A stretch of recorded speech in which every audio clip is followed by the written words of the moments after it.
to this edition of 49ers Live, or welcome to 49ers Live on Niners Radio 49. We're streaming on both StreamYard and on YouTube. Our main channel is youtube.com/ at Niners Radio 49.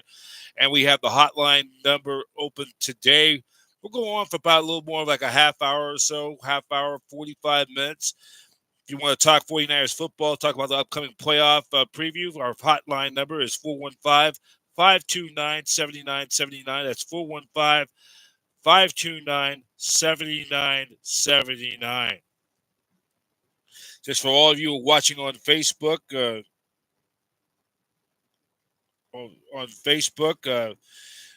we're going to talk a little. We'll talk a little bit of the 49ers and some. We'll talk a little 49ers and get some news around the NFL also, as we're going to just give you what's going on and what's going to end up happening. A lot's going on. Niners getting ready for the NFC divisional playoffs, and there's a lot of news going around. We're going to not only talk a little 49ers Packer football, the playoff history of these two, we're going to also talk what's going around the NFL as we get ready for the divisional round, the final four of both the NFC, AFC, the winners of the final four of the NFC and the AFC will punch their tickets to championship weekend next weekend. For all of you guys watching on satellite digital media, Niners Radio are also on 49ers Niners Radio. Facebook.com/Niners Radio is our platform, and get you guys checked in on City Ball as well, and then all of our other apps as well. We're going to talk a little 49er Packer history. If you want to talk 49ers football as well and talk about what's also other news around the NFL, hotline number is 415-529-7979 is our hotline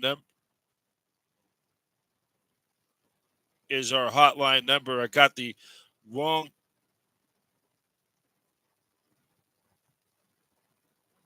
as I think I made a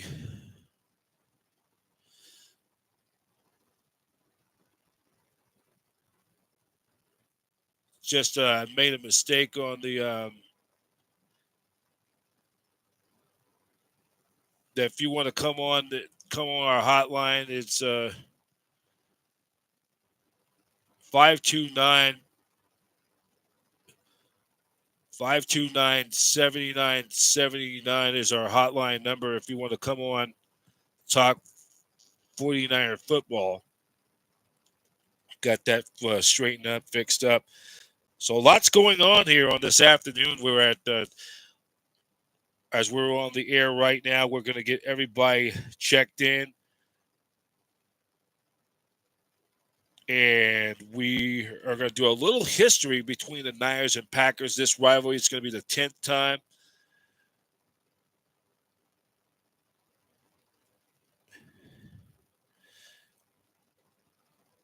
The hotline is,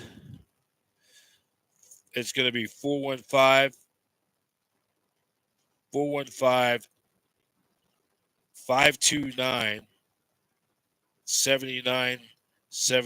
is going to be our hotline number. If you want to talk a little 49er football, if you want to come on and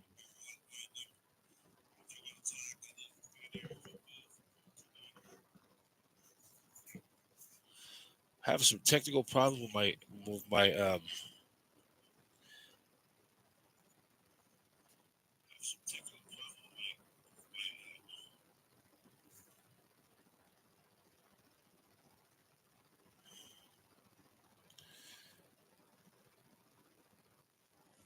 so hopefully we can hear. Feels like the audio system's going well, not working well. It doesn't because I've got a good quality audio system. Um, here's fine. So I want to just we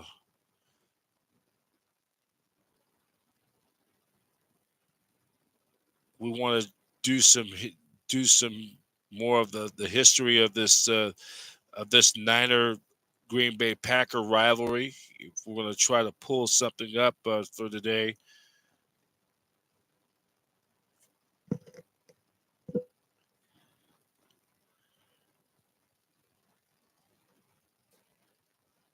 So I want to try to look at the.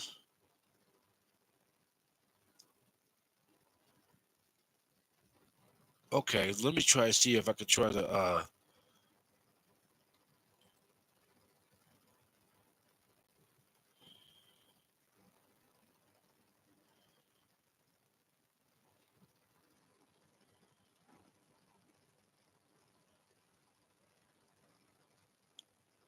Okay, we're trying to just see.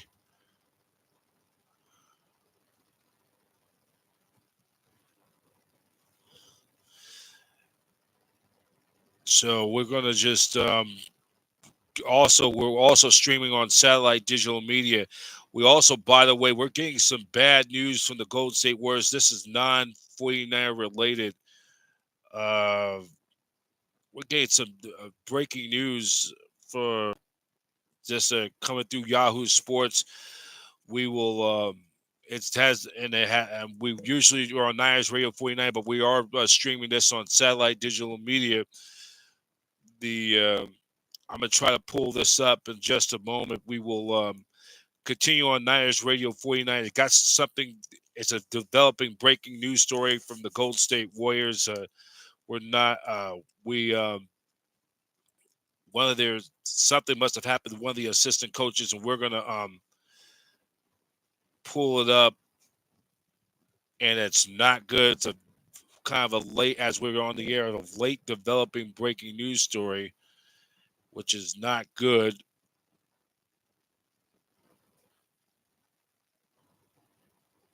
Which is not good. Um, I'm going to pull this up though.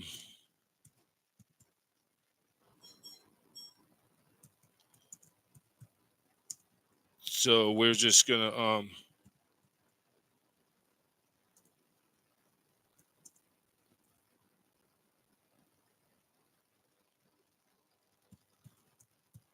we're trying to find out more information what happened.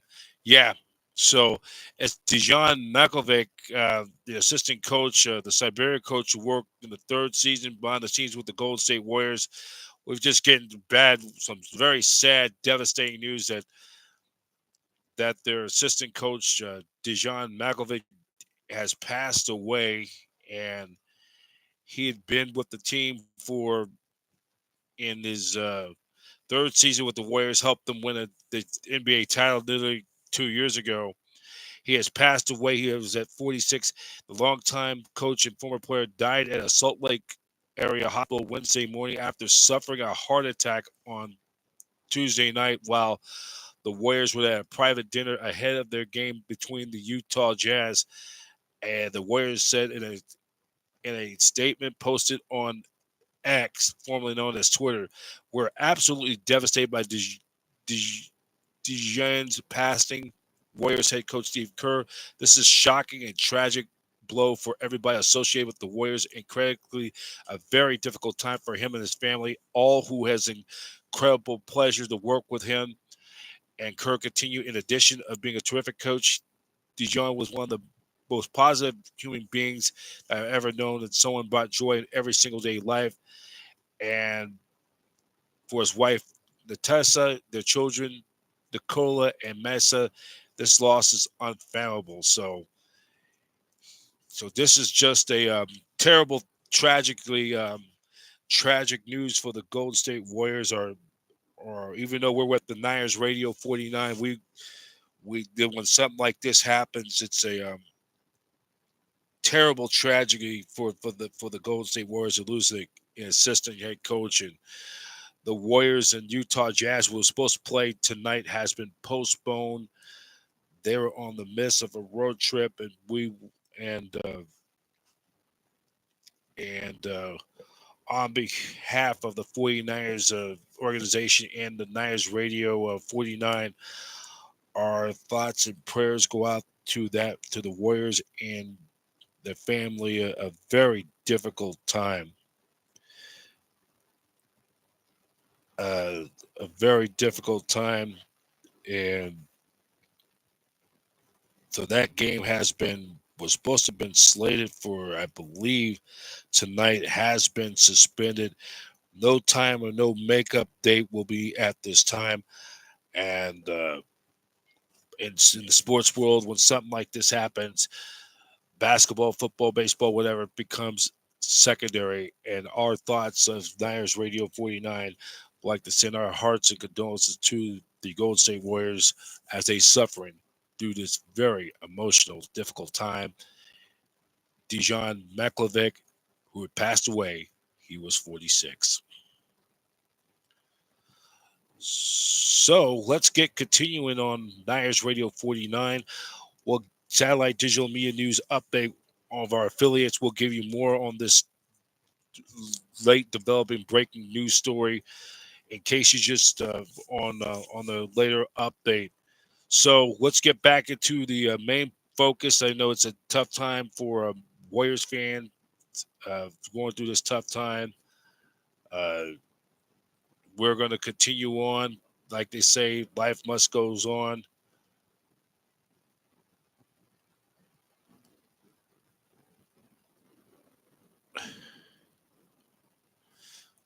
It must go on, like they say.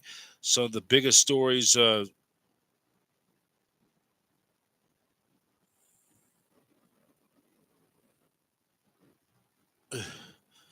as we continue on, we're going to look at the history of the 49ers Green Bay Packers rivalry series. Of the history of these two rivals of when it comes to postseason. This is the tenth time that these two teams will hook up in postseason, and this is the 10th time that they will hook up in the postseason. Had a lot of implications. The Packers do lead the all-time series 38, 33, and 1. And this is going to be for the 49ers their third time in 5 years that they'll hook up in the postseason. The fifth different time since 2012 they will play in the postseason. Niners have won all the previous 5 times in postseason. And of course, looking back in recent history between these teams, the 49ers and the Packers. By the way, if you want to come on and talk 49er football, hotline number is area code 415 529 7979. That's 415 529 7979 is the hotline number. If you want to come and talk 49ers football, if you want to talk 49ers football this afternoon, all the Niner fans, if you're wherever you are, we got you covered on Niners Radio 49.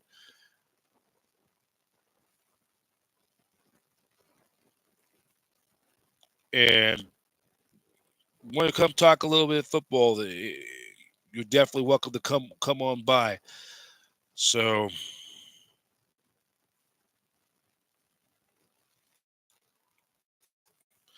we're going to continue on Niners Radio 49 as we're at that time is at 2:38. We're now about 22 minutes before the top of the hour of 3 o'clock. And if you look at some of these historical games in the postseason, the Niners played the Packers in the 1995 NFC divisional playoff. And people remember the Niners going into that playoff, coming off that heartbreaking loss to the Atlanta Falcons on the final day of the 1995 regular season finale. They lost a heartbreaker 28-21. They knew coming in they already had beat the Dallas Cowboys. And, of course, if they were to beat the Falcons, down at the Georgia Dome in Atlanta, they would win. They would clinch the number one seed in the NFC, and then they end up losing that heartbreaker in the final game of the season. Not only that, the Falcons clinched the last playoff spot. The Niners went from home field. Well, they came in there, had clinched it at the very least a first round bye, but they needed this win to get home field throughout. They would have finished 12-4 and would have tied them with the best record in the NFC with Dallas. But the Cowboys had the the Niners had the tiebreaker with their win over the Cowboys in Dallas back in early mid-November, and that would have gave them the number one seed, gave them a great chance to repeat as Super Bowl champs or get back to the Super Bowl. They lose to the Falcons, who end up getting into the playoffs, and then the Niners end up getting a bye week, got the number two seed, and end up 2 weeks later after that loss to Atlanta, would end up losing to the upstart Green Bay Packers. Mike Holmgren, of course, the local San Francisco native, he ended up being with the Packers, who end up this was the first of would be 5 times they would, or the first of four of the 5 times they met in postseason. They met in postseason 95, 96, and 97. In 98, they, of course, beat them 5 times in the previous 5 times in the regular season or in postseason. And,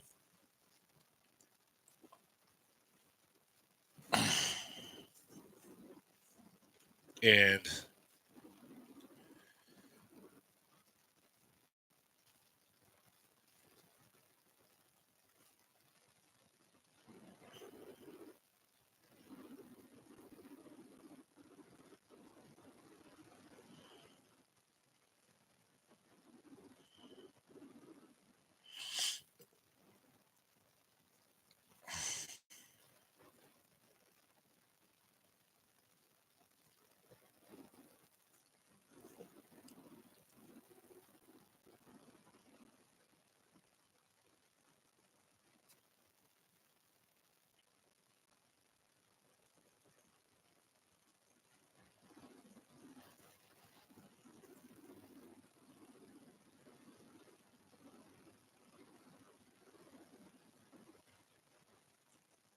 okay, so we're just trying to.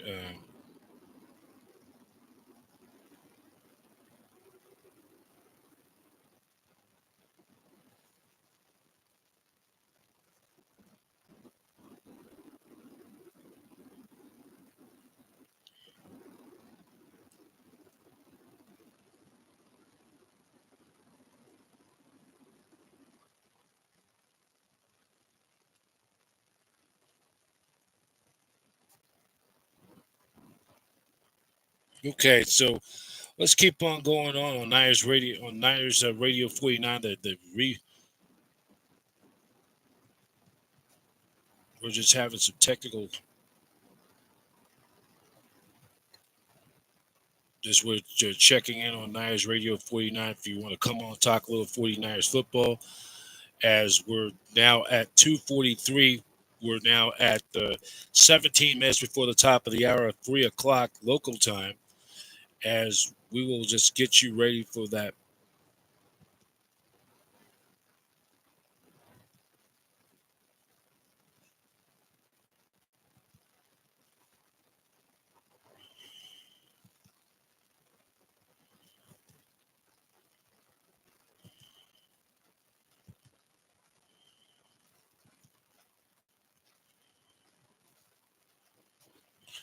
Just having a little download timing on my on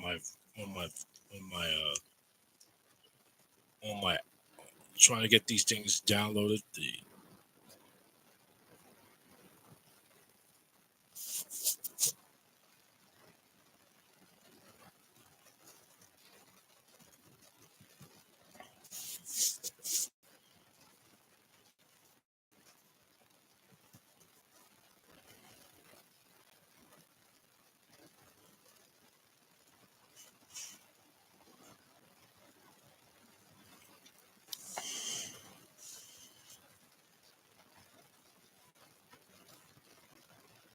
Okay, so we'll continue on Niners Radio 49. So we're just having some little technical problems, so we're just trying to get that thing cleared up. So looking at the playoff history, the NFL playoffs when they hooked up in 1995. We're going to go down by history between the Niners and Packers when they hooked up in the NFL playoffs, and we're just having some technical difficulties to get this thing going. And here we go. So look back at that first playoff matchup they had 19. It was the first time they hooked up in the playoffs. It was on January the 6th. It was a divisional playoff at 3Com Park at Candlestick Point in San Francisco. It was the first time the Packers, since they ever became head coach of the Packers, Mike Holmgren was coaching against his former team when he was the offensive coordinator and quarterback coach for 6 seasons. The Packers jumped onto a 21-0 lead en route to a 27-17 victory. Green Bay Packers quarterback, and of course, Brett Favre won the league MVP, threw for 222 yards in the first half. He ended up completing 21 out of 28 for 299 yards, 2 touchdowns, one to Robert Brooks, who had caught 4 balls for 103 yards. And he ended up in that game. Robert Brooks, 103 yards in receptions with 4 averaged. I'm trying, and he caught. I'm trying. Wait. 103 yards, and he caught 4 balls. He averaged 25.7 yards per catch. And then the defense sacked, the Packers defense sacked Steve Young 3 times, intercepted him twice, and then Young ended up setting a playoff record with 65 pass attempts, but only completed 32 of them for 328 yards. He also he rushed for 77 yards on the ground. So he ended up in that playoff game. I'm trying to add this up. He had 405 all-purpose yards. He had having 405 all-purpose yards in that game. It was on the. He had 405 on the all-purpose yards, and we're just trying. He had.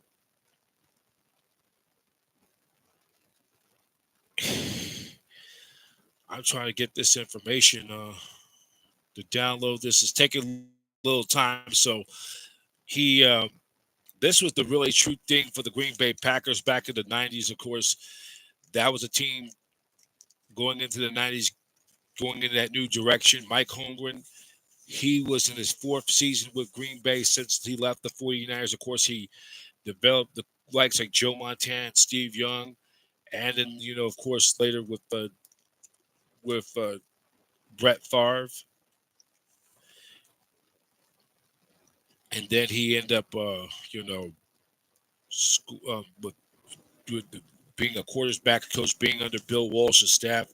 We all know the West Coast offense, and you know what? I'm gonna just screw this, forget this. The loading is just taking forever, so I'm just gonna do it off my phone where I could just get the information more quickly. I don't want to waste time fiddling with that with the process of getting that thing down. Well, so I'm just gonna do what I'm gonna do is just give you the information off my phone to be much quicker to speed up because we really want to get this thing. I don't want to play around all day with the thing not. So that's what we're gonna do.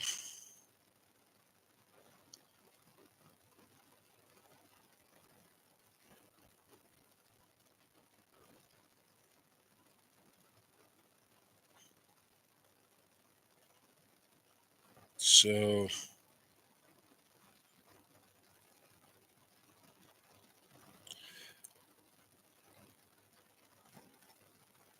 I'm going to pull this one up. So apologize for the inconvenience. I just want to speed this up. This is more quicker to get off on my phone. And if you want to talk 49ers football, 415 529 7979 is the hotline number. If you want to come on and talk 49er football, um,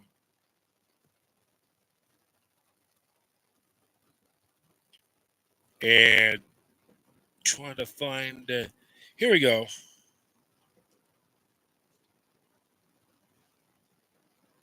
So let this thing just download. So in that game, the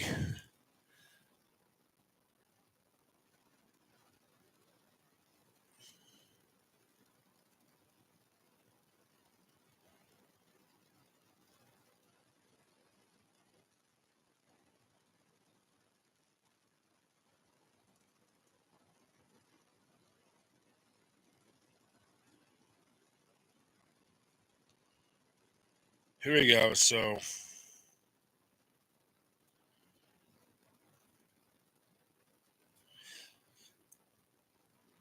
and you look at the numbers, the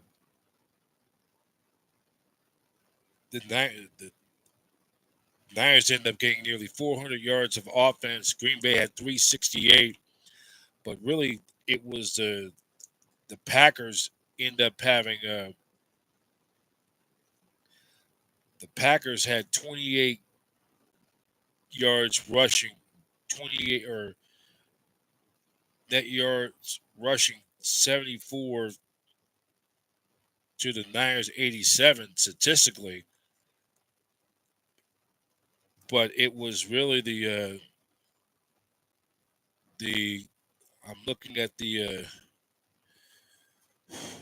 I'm looking at some of these numbers.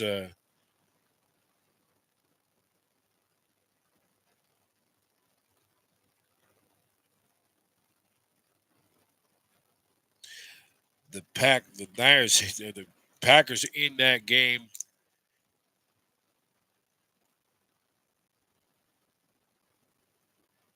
They had like four turnover take. Niners were like -4, at least -3 or 4 in that takeaway. And I remember Steve Young hooked up with Adam Walker, who had a cast on his thumb, had injured his thumb or his wrist, and then I forgot either was it Wayne Simmons hit him, and then Craig Newsom to end up returning it in for a touchdown, and that kind of set the tone for the afternoon. This was something that I'll never forget. I remember it was at that game at Candlestick Park, and that will set the tone for the ball game. And as Packer, as the this was really was the true beginning of where about this young Packer team was on the rise by the mid '90s, who went through their shots and arrows to become that champion. And I'm looking at some of the other stats on here. I want to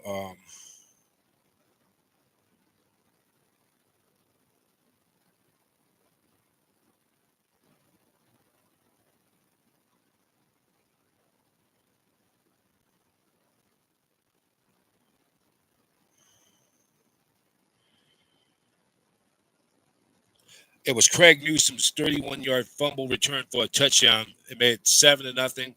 Then Brett Favre connected with the veteran tight end Keith Jackson, and it made it 14-0.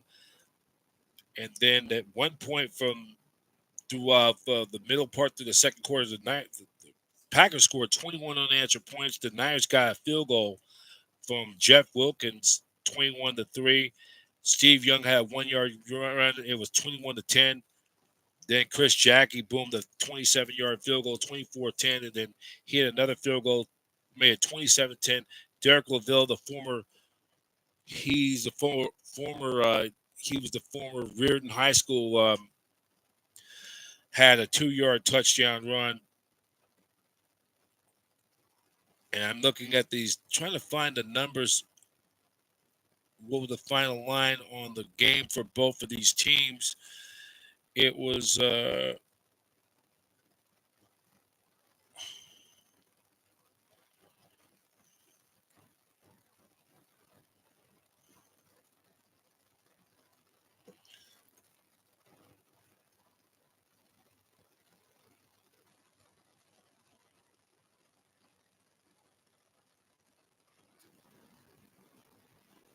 we're just trying to see that Brett Favre he uh, threw for 299 yards, and they just really wasn't no running game for either side.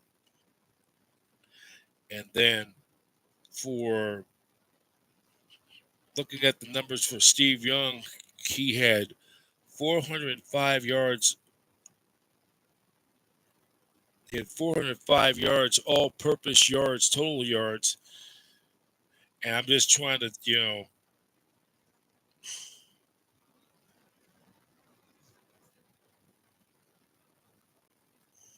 and just looking, he had 9 carries for 77 yards. He threw 32 for 65, so he ended up having 41 touches, 405 yards of total offense with 41 touches overall. And it touched the ball 41 times. Young averaged nearly 9.8 yards per touch in the game. And then the Derek LaVille had only 8 carries for 5 yards, averaging way near under 6.2 yards. He really averaging barely, not even close to a full yard, 1 touchdown. Jerry Rice had 1 carry for 5 yards, but then Rice had 11 catches, 117 yards, averaging 10.6 yards per catch. Brent Jones, 8 catches for 112 yards, averaging even 14 yards. Derek LaVille, 7 catches for 70 yards. So in the contest, he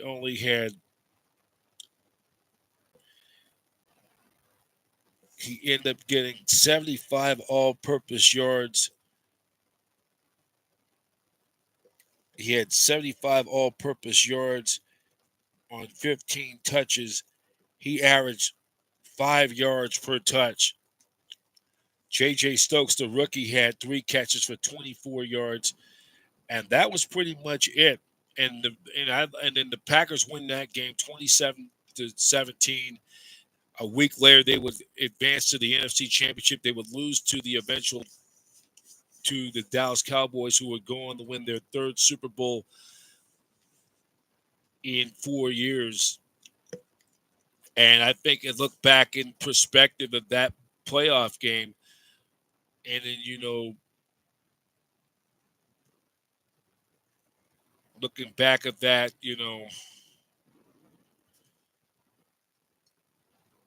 and you look at the disappointment the Niners did not get back to the Super Bowl, and we'll get to reason why the Packers beat the 49ers in both of those first two encounters, and then you go to the 1996 NFC divisional playoff, and the Packers did it to the Niners again, 35-14, and that was and I remember the Packers defense dominated that game. The Niners in that turnover, the Packers forced 5 Niner turnovers in a rout, and it was the Packers dominated both on all 3 facets of the game: offensively, offense, defense, and special teams. The big blow of that game was Desmond Howard had a 71-yard punt return. The former Heisman Trophy winner at Michigan, he returned a 71-yard punt in that nasty monsoon, raw, cold, rainy day in Green Bay at Lambeau Field. And the Packers jumped out to a commanding 14-0 lead after only 3 plays. Remember, Steve Young was injured in that game the week before when they shot the Philadelphia Eagles at Candlestick Park. he cracked his ribs and he had to take some injection on those ribs before the game. It was 14-0. Then the second quarter, cornerback Craig Newsom intercepted the pass on the third touch, to set up another touchdown. Newsom fumbled the ball while being hit on the interception return, but his teammate Sean Jones, the former Raider and Houston Oilers linebacker, at the 15-yard line. 3 plays later, Edgar Bennett touchdown increased the Packers' lead to 21-0. So the Packers dominated that game, and then people forget Desmond Howard nearly had another punt return for a touchdown in that game. So really, it was the special teams really for the Packers really dominated. 2 Green Bay turnovers enabled the Niners to mount a comeback.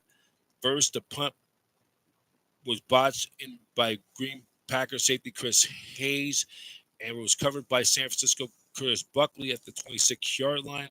6 plays later, backup quarterback Steve Elvis Grback, who replaced the injured Steve Young, who just couldn't go no more, threw a 6-yard touchdown strike to running back, former Miami Dolphin Terry Kirby, who they acquired in a trade prior to the 96 season with 24 seconds way under less than a minute for the first half. Then the odd error happened. Howard did not come out of the locker room in time for the second half, and no one noticed him with only 10 Green Bay players onto the field to receive the second half kickoff. No one on the return position. The ball bounced off the ground, and Ahani Uwezike recovered it, and San Francisco at the Green Bay 4-yard line. On the next play, Gerbach connected a 4-yard touchdown pass that cut the Packers' lead in half to 21-14. But then the Packers, and I remember this, they responded. They marched 72 yards for another touchdown, in which the fumble by Edgar Bennett recovered the end zone by wide receiver, former Atlanta Falcons, Antonio Freeman. Later on, with 5:31 left to play, Kirby lost a fumble while being tackled by Green Bay's defensive back Mike Pryor. Hayes recovered the ball at the 32. 6 plays later, Bennett scored his second touchdown, 11 yards to close the scoring gap. And then that day, that rain was drip. It was pretty bad, freezing, causing both rain and snow and sleet. The works. Green Bay Post-Gazette called the Mud Bowl. Neither team had much moving the ball in the field conditions. The Packers, who averaged 345 yards per game during the season, just only had 210. The Niners only had 196. The longest completion was an 18-yard reception by Freeman. Bennett, one of the players of the day, 80 yards, rushing yards, and 2 touchdowns and 2 receptions for 14 yards. This was the second postseason meeting between the Niners and Packers, with happening the previous year, which Green Bay won.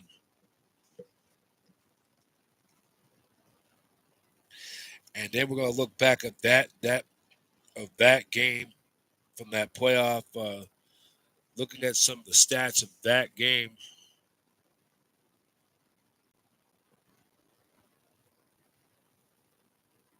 Taking a look at that divisional playoff. Remember, those two teams already had played on Monday night back in mid-October of 1996, in which the Niners totally outplayed the Green Bay Packers. And looking at the stats and the team stats of that game, a lot of people felt the Niners were confident. The Niners dominated, or felt, though not quietly, but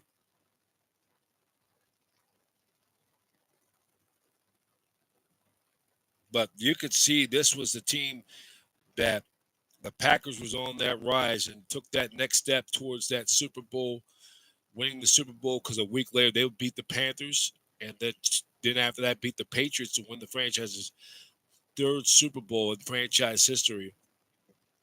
And I think I look back in perspective of that game, the reason why the Niners lost both times to the Packers, they just really didn't have an effective ground attack running game. The big loss of Ricky Warriors to free agency when he left after their Super Bowl season of 1984, end up going to Philadelphia.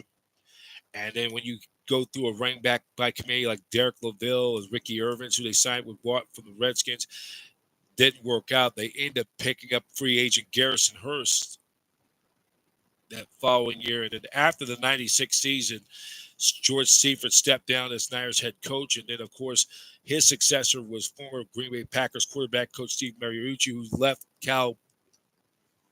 coached the Cal Golden Bears to come out to the South Bay. And it was the the Niners playing the Packers for the third straight year. And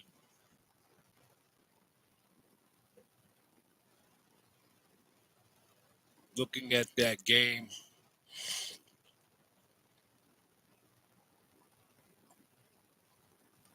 as the Packers won that game 23-10 for the third year in a row. Green Bay easily trounced San Francisco in the playoffs. They held them to just 257 yards. They forced 4 more turnovers in that contest. They had 5 takeaways in the previous games. In those 2 games, they had 4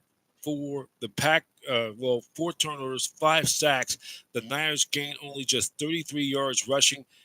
Running back Garrison Hurst, who was a 1,000-yard rusher, he only had 12 carries for 8 yards. He averaged, I believe, only 4 yards per pop. And then on the opening possession, the Packers moved the ball 76 yards, 10 plays. Brett Favre connected an 18-yard pass catch to Robert Brooks. On the next play, Rod Woodson, the veteran, was called for a pass interference penalty, moving the ball to the 49ers 35. Green Bay would eventually reach the 2-yard line before a pass deflection to William Henderson, forcing the Packers to settle for a field goal by Ryan Longwell.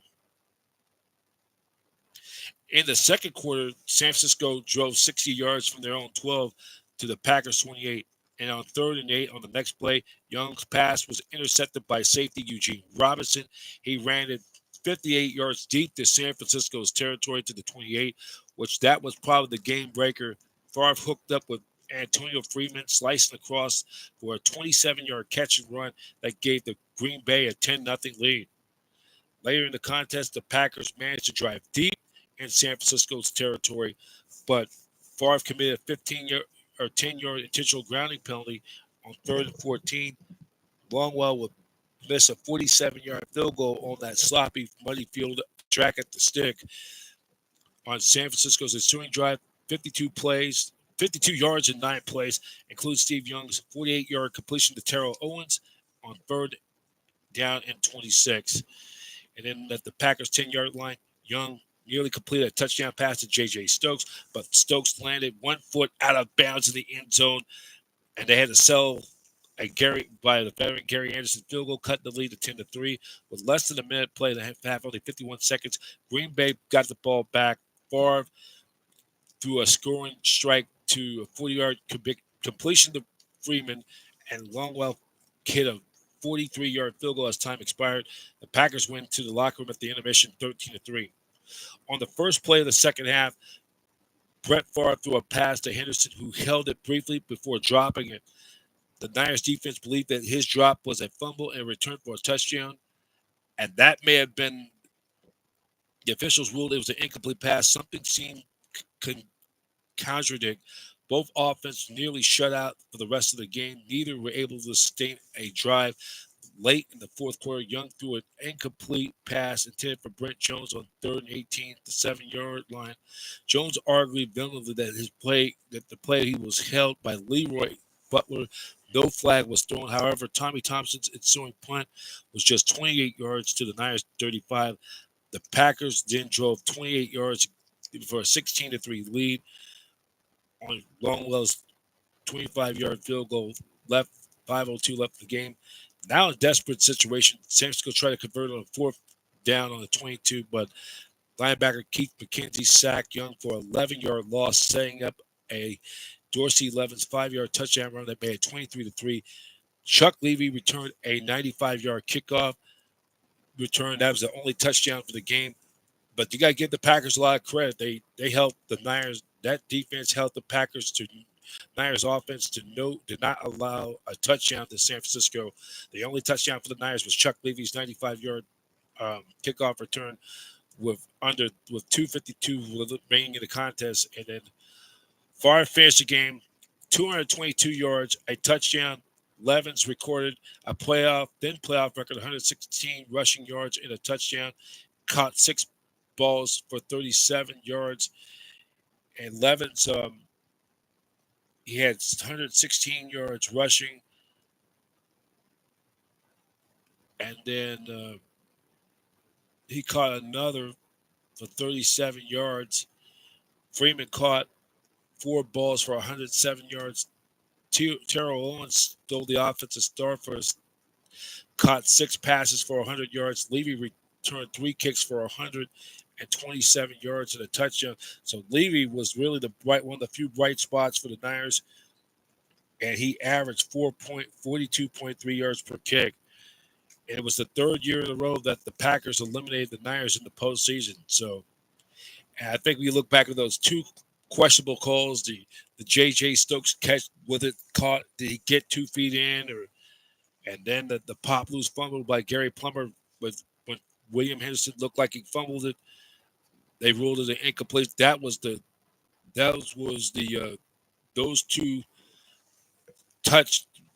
potential 2 touchdowns got wiped out because of those questionable calls was the difference of the game, and the Packers seized the opportunity, and the Niners fell short again for the 3rd consecutive year. Now we take you to the NFC wild card. So now, and in looking back in perspective, that 1997 season for the 49ers, a team that really was with all the injuries, losing Jerry Rice with the torn ACL, then with all their injuries, they end up getting him back, coming back on the night for Monday Night Football against the Broncos. The night he came back, the same night the Niners retired Joe Montana's number against the Denver Broncos. The Niners ended up beating the eventual Super Bowl champion Broncos at 3Com Park at Candlestick Point, which gave them the division title or clinched the best record of the NFC. And then Jerry Rice gets hurt when he injured his kneecap on a vicious hit, by Broncos safety Hall of Famer Steve Atwater, that kept him out for the rest of the season in the postseason. But for what Steve Mariucci had to do that season to get them get them to the NFC Championship, even though it ended in disappointment, the the Niners should be, I would say, that was probably his best year coaching his first year, And now that takes us to the wild card playoff of 1999, 25 years ago this month. The Lions have beat the Packers, who eliminated them from playoff each of the last 3 years, and plus beating them overall 5 straight times with those regular season games sandwiched in between. This would be the 3rd installment of that rivalry. It was a wild back and forth game, and what would be the true last hurrah of the 49ers dynasty. And both teams took advantage of each other's turnovers and mistakes throughout the game. First quarter, Green Bay safety Pat Turner recovery from a fumble from T.O. set up a 48-yard drive and ended with a Ryan Longwell field goal, but late in the quarter, Chris Dolman recovered a fumble from Dorsey Levens at the 17-yard line.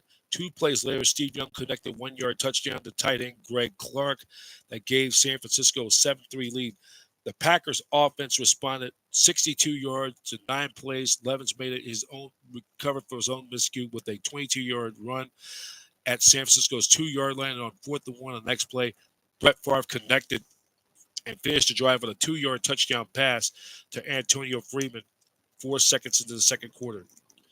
Later in the quarter, Niners cornerback R.W. McQuarters returned a punt 19 yards to the 47-yard line. Running back Garrison Hurst then rushed 3 times for 28 yards on a 37-yard drive that ended the field goal by Wade Ritchie, tying the game at 10. But the second half ended. The Packers retook the lead on a 9-play, 83-yard drive, aided by a pair of 15-yard penalties against San Francisco. Levens finished the drive on a 2-yard touchdown run that gave Green Bay a 17-10 lead.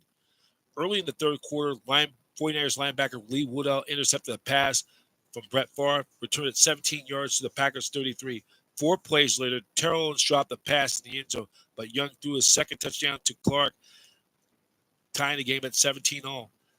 Then, after forcing a punt, they took the lead on a 48-yard drive, scoring with 48 yards field goal by Wade Ritchie. In the fourth quarter, the Packers drove 60 yards, 11 plays, featuring a 33-yard reception by fullback William Henderson, scored a 37-yard field goal to tie the game, but the 49ers' ensuing drive, 34-yard completion from Young to Owens, set up another Ritchie field goal that put them in the lead 23-20 with 6:16 left to play in the contest.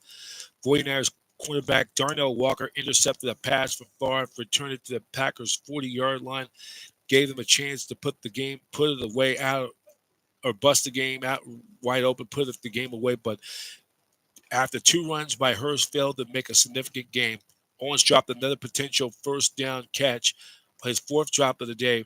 San Francisco had the punt. Taking the ball at their own 11-yard line with 4:19 left remaining, Favre led the Packers to retake on a 15-yard touchdown pass to Antonio Freeman on an 89-yard drive, 47-yard completion to rookie wide receiver Corey Bradford, but San Francisco responded equally on the drive in which Jerry Rice fumbled the ball on his first reception and his only reception of the game, but was ruled down by contact, even though replays appeared that the ball came out before his knee hit the ground. The use of instant replay challenges was not in effect until the following year. That's right, the following year.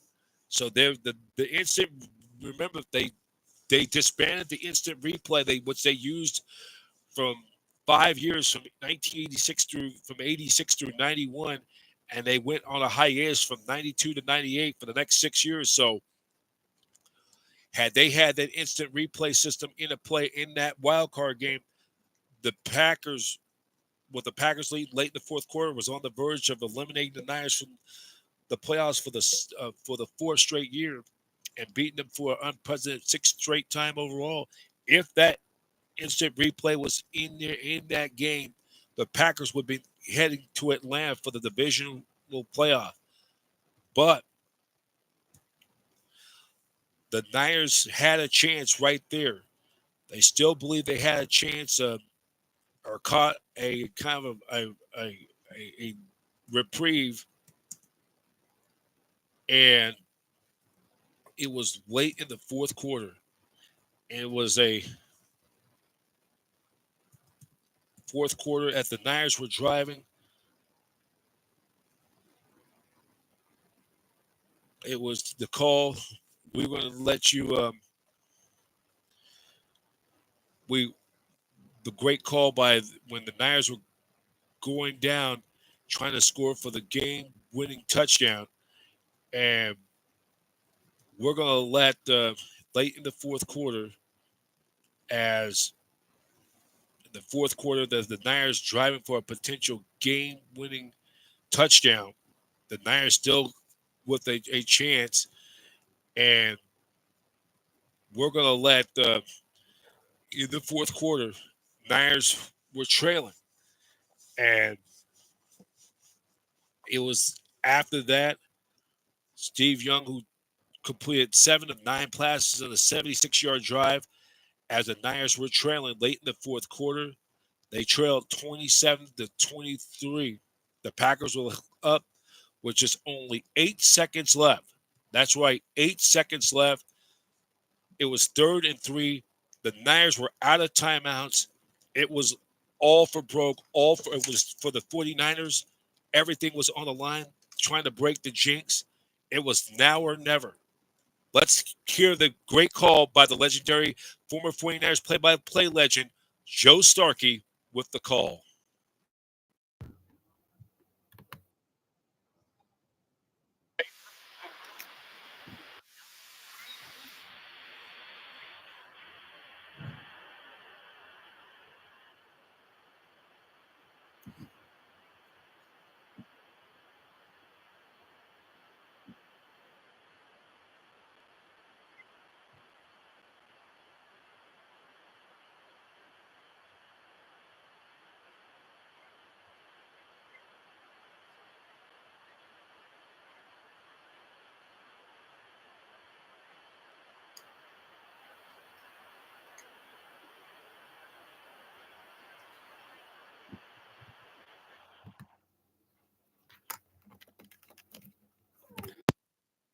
The call by the great Joe Starkey on the 49ers radio network. That great call this month. It was exactly 2 weeks ago this week when Joe Starkey made that iconic call. Another great, memorable call. The great Joe Starkey, TO, the catch number 2. Niners would go on to win that game 30-27 in a thrilling come from behind victory. The Niners ending that schneid their 5-game losing streak overall against the Green Bay Packers.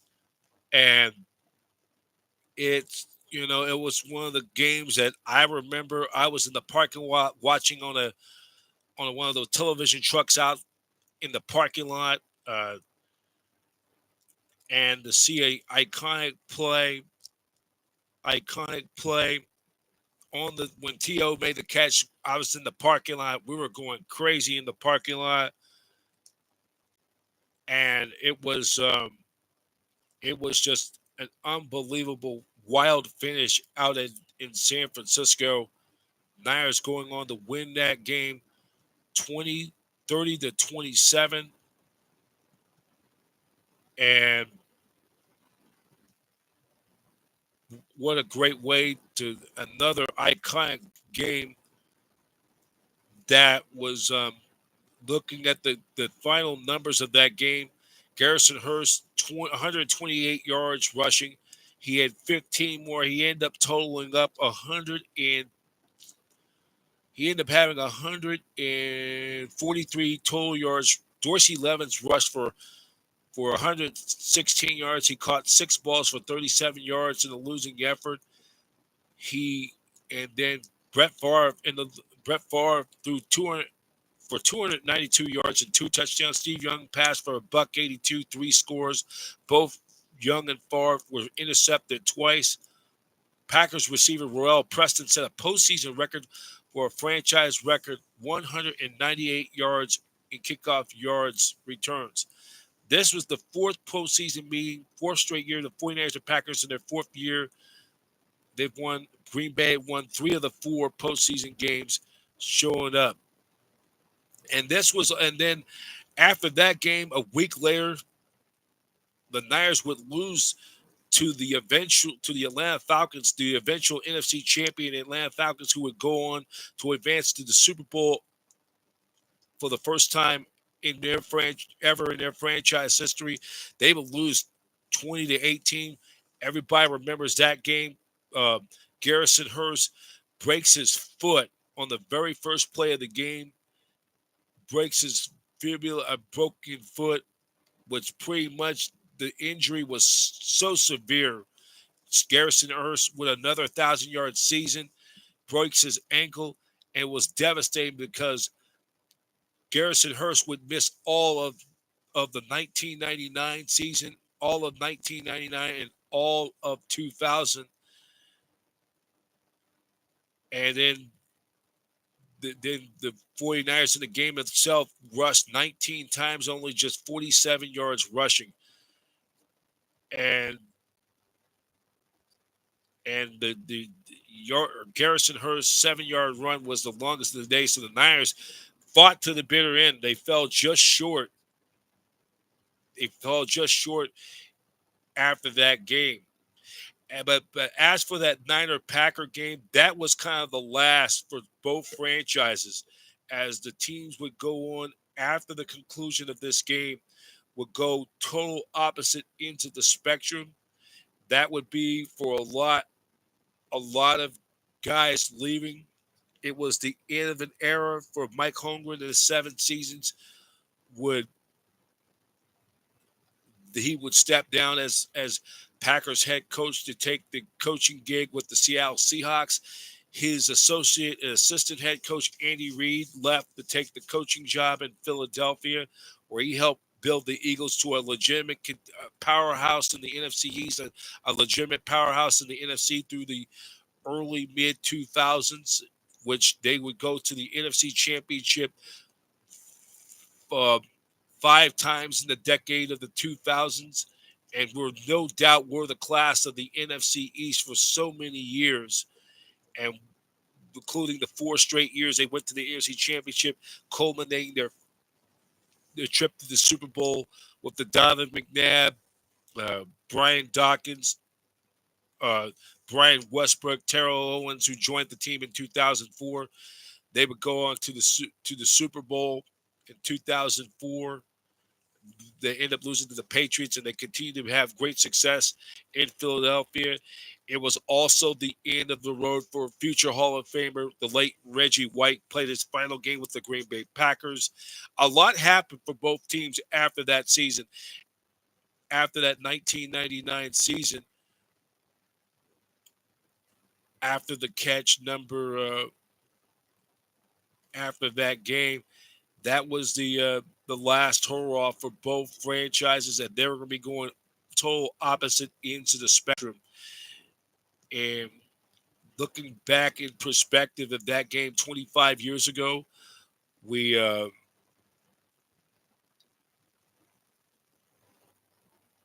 of course you got to remember Eddie DeBarlo was not there. He was still serving a suspension by the an indefinite suspension by the NFL because of that gambling probe riverboat license scandal by that one of the politicians in the state of Louisiana, which Eddie DeBarlo would eventually pleaded no contest, and he had to pay a fine and be on probation for what he did, and end up getting stripped, had to serve a 1 year suspension.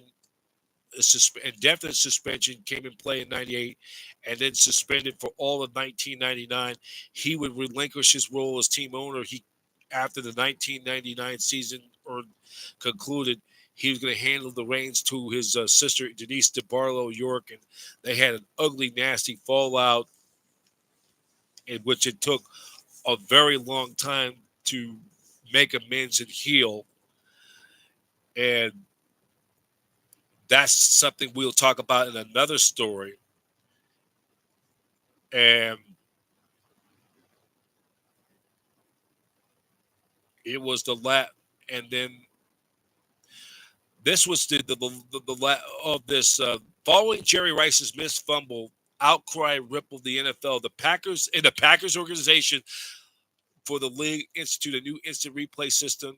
Packers general manager Ron Wolf said the NFL missed calls each time we do something in the NFL to turn a game around like this.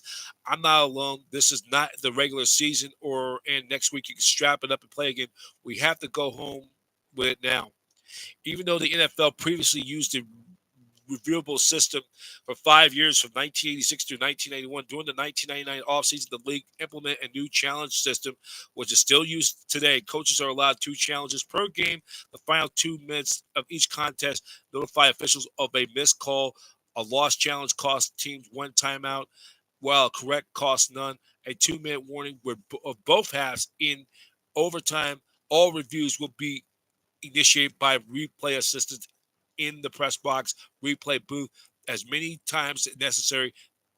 Though before the 2006 season, an electric pager was used as the modern day challenge flag. And then the legacy of this, the catch 2 will go down in the 49ers Packers playoff history as a culmination of San Francisco finally winning many postseason games in the 90s. In December 2003, the game was featured as the NFL's greatest games. In June of 2020, NBC Sports Bay Area put it as the top 12 as one of the greatest in 49ers plays history. As for Owens, the moment was memorable. The 49ers would eventually lead to the Hall of Fame career. Reflecting on that play in July of 2019, said, I don't know where I would be if I weren't for that play, to be honest. If you take one catch that away from me, I don't know where I would be. It was playing the reality catapulted my career. 14 years later, after the version another version of the catch will go down in the 2011 NFC Divisional Playoff against New Orleans. Once again, San Francisco trailed late in 3rd and 3. 49ers quarterback Alex Smith connected with tight end Vernon Davis for the end zone for a game-winning touchdown with 9 seconds left to go in the contest. That San Francisco's 36-32 win was beginning of commemorative long timing of Montana, Clark, Young, to Owens, and then coincidence, the 3 legendary catches in the playoffs at Candlestick Park, with the 49ers trail late, facing 33 in the opponent's end zone, giving them the eventual win. For the catch for Smith to Davis, therefore immortalized 49ers sports fans of the catch 3. So, and the aftermath of that, after that game, a lot had happened after that game. Like I said, the 49ers, both teams went opposite ends of the spectrum. The 49ers would, the following year after that season, the it was the following year in 1999, the 49ers dynasty pretty much came to an end after they started the season 3-1. They would lose 11 of their last 12 games, and they would finish with a 4-12 record, their worst finish since 1979, their first losing season since the strike's shortened 1982 season. And for the Packers, they said goodbye to Mike Holmgren and goodbye to Andy Reid. And then you bring into the fray, bringing in Ray Rhodes, who ended up a former Niners assistant with Bill Walsh. He took over the Packers. The Packers struggled to finish with a 500 season at 8-8, and Ray Rhodes was one and done in Green Bay after one season. As for the 49ers, they were now through a state of transition with the salary cap issues and aging veteran players that they would have to lose a lot of these veteran players in due with aging veterans and the salary cap. Steve Young got concussion again for the umpteenth time in that Week 3 game against the Arizona Cardinals on Monday Night Football. Then it was then after that, injuries, and then the team went through a transition. Steve Young played his last game on that Monday night, and then after that, he would retire the following spring in 2000. And then Jerry Rice left the 49ers after the 2000 season, and would resurface with the Oakland Raiders across the bay. After with the Niners going through a lot of salary cap issues, and kind of had to rebuild the team. And Bill Walsh came in after the 99 season as the acting general manager, and he had to clean out the salary cap purge, what they had to do because of these tough decisions. Well, we'll continue tomorrow. We'll have part 2 of the Niners-Packer rivalry. We will relive some of those games from the past. And we'd like to thank you, all of you listening in on 49ers Live 49. We did the first half of the 49ers Packer rivalry postseason memories. Tomorrow we'll give you another round. We'll give you this part 2 of the reliving of the 49ers Packers rivalry. And we'd like to thank you for joining us on Niners Radio Live as we'd like to as we get you ready for 49ers and Packers this Saturday night at Levi Stadium. 5:15 kickoff time. You can catch the game on Fox Sports and on the Niners Radio Network with Greg Papa and Tim Ryan on the U.S. Bank 49ers Radio Network. Thank you for joining us today. Thank you for watching. I'm Brian Professor B. Davis for 49ers Live on Niners Radio 49. 49ers Radio 49 is association with the Satellite Digital Media News Network. Take care, everybody. Have a very pleasant, good day.